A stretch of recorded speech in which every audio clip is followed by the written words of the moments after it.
ઋષિનું ભજન ખૂબ સરસ. આ સાહેબને સંભાળવું આજ આપણે બધા ભેગા થયા છીએ.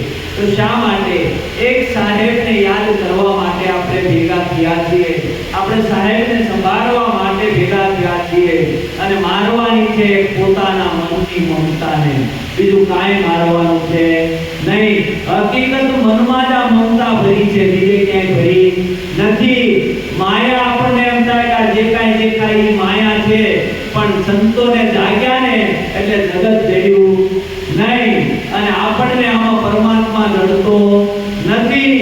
એમ આ જગત છે એ પરમાત્માનું સ્વરૂપ છે, પણ મનથી જો છૂટી જાય તો, મનની અંદર જો મનની અંદર જો બંધન હોય, મનની અંદર તૃષ્ણાઓ હોય, તો એ જે મનની તૃષ્ણાઓ અને આશાઓ એ છે ને, એ તૃષ્ણાઓ અને આશાઓ જ આપણા બંધનનું કારણ છે.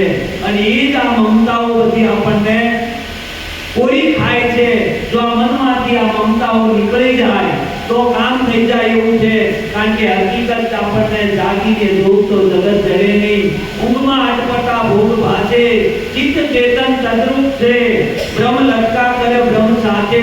હકીકત પરમાત્મા છે, જગત જેવું કાંઈ છે નહીં. પણ આપણા મનની વાસનાઓ, આપણી મનની તૃષ્ણાઓ દ્વારા આપણે આ જગત ઊભું કર્યું છે.